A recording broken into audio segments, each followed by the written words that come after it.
Welcome to our video tutorial for our daily review. This is going to be question 16, which is having us work with a table to create a graph. Now in question 16, it actually also asks us to write an equation, but for a while we're going to use that as a bonus part. So if you don't already know how to do an equation from a table or a graph, you don't need to worry about that step as we get started with this.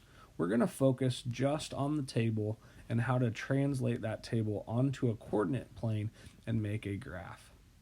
So let's go ahead and get started with that. The first thing that we have to recognize with a coordinate plane is that is actually made up of a number line. So you can see we've got a number line here, and right in the middle of that number line, like we've done in the past, is 0.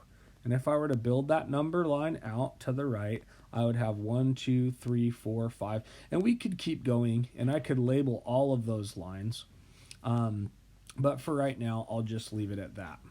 And going the other direction, we would have our negative numbers, and again, we could keep going for a long time, but we'll just leave it just like that. Another thing to think about is just like in question 15, where you have to kind of choose what numbers to use. At times, you may need to choose different numbers than just 1, 2, 3, 4. Sometimes it might make sense to count by 2s, 2, 4, 6, 8, or maybe you're counting by 3s or even 10s. And that's going to depend on what numbers you have in your table. So this is a horizontal line in a graph. It's just a number line. And we're also going to have a vertical number line. And you're going to notice that vertical number line runs directly through the point 0 on our horizontal number line. So you can see that vertical number line, the number line going up and down, runs right through 0. And that's actually a really important part in our coordinate plane, because that point, wherever our two lines cross, is always going to be where both of those number lines are 0. So I can use that information to label my vertical number line, and I know going vertically I'm going to have my positive numbers, and going down underneath I'm going to have my negative numbers. Now, one thing to pay attention to there, you're going to notice I started at 2, and that's because my horizontal numbers on my number line are actually on that line that would be my -1 going down below. Okay, so let's see if we can learn a couple of other things that are really important to know when we're working with graphs or we're working with coordinate planes. The first thing I want to tell you is you're going to notice that I labeled the number line on the actual lines and not the spaces. Now, when we're working with just one number line, that's pretty obvious, and most of you guys do that really well. But sometimes when we move over into the graphs themselves, some people make common mistakes, and they put things in the spaces instead of on the lines. So you're going to notice that my labels, the numbers, are all directly on those small lines, not inside of the spaces. And that's going to be true when we plot our points. You're going to notice that point right there is in the space, and we don't want it to be in the space because that's showing me somewhere between 4 and 5 and somewhere between 2 and 3, and we don't know exactly where those spots are. So we're going to actually use the lines, and we're going to put it right there. And now I have an exact location because I've put that dot directly where the lines cross. So I'm looking at those small grid lines. That's a real important part when we're working with this. The next thing that we want to talk about is how we describe the points on our number line. And we are always going to do our X or our horizontal line first, and then we will always do our Y or our vertical line second. So we always go left to right first and then up or down. So if I was going to go and label that blue point that I put on my graph, I would know that I went over 4 spaces and I went up 2 spaces. And so I'm going to write that as a coordinate plane, X, comma y inside a set of parentheses.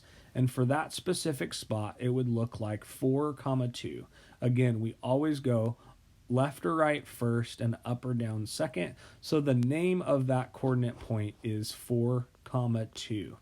And that's really important because we can't switch it around. If I do y first and x second, we're going to get confused and it's actually going to stand for something different. So we want to make sure we're always going horizontal or left to right first and vertical or up or down second. Let's go ahead and just name one other point on this coordinate plane so that we can get some practice with that.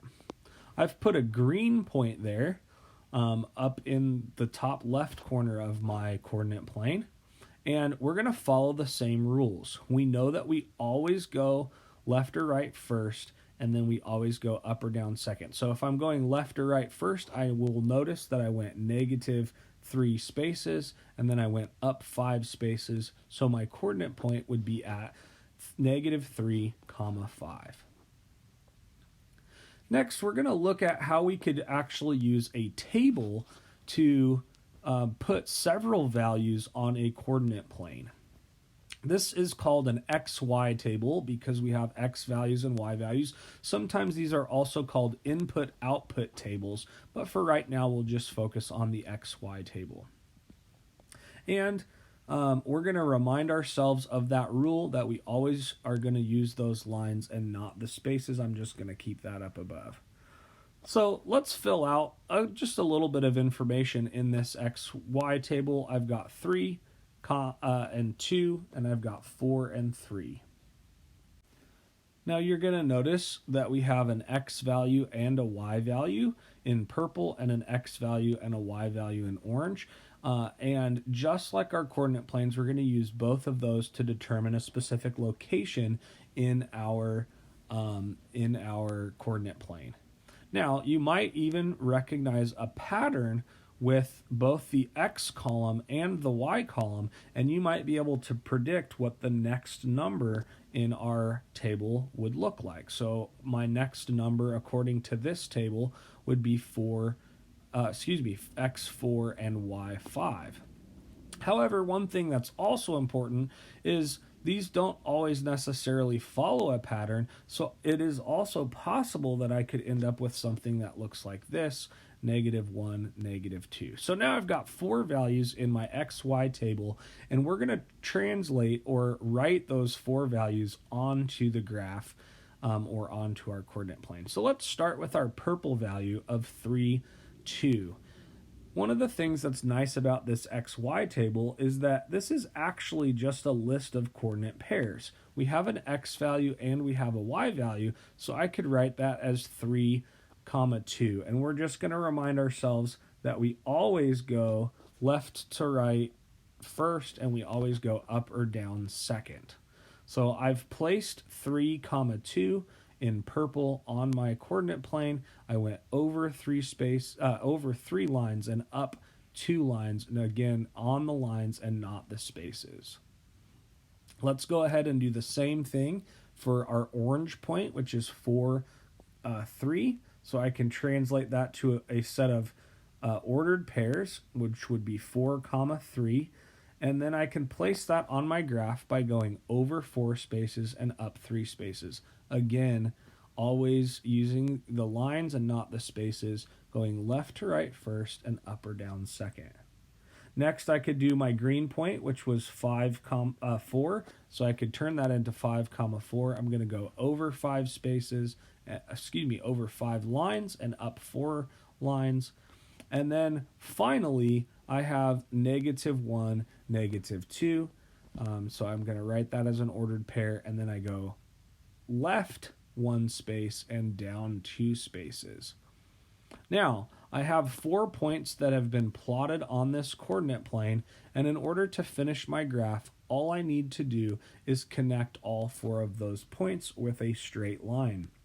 I'm going to use a ruler, a straight edge, something to make sure that those are connected with a straight line and not a squiggly line, and that should look something like this. And you're going to notice that that line runs directly through all 4 of those points. And one of the things that's interesting about that is that even though our blue point was out of order in our table, it actually still fits directly on this line because it is still part of this graph or this equation. Again, you don't need to worry about writing an equation for this. However, if you know how to write an equation, or if you're curious and you want to look that up on your own, you are more than welcome to do that. But for right now, we're just going to focus on taking our table and turning it into a graph.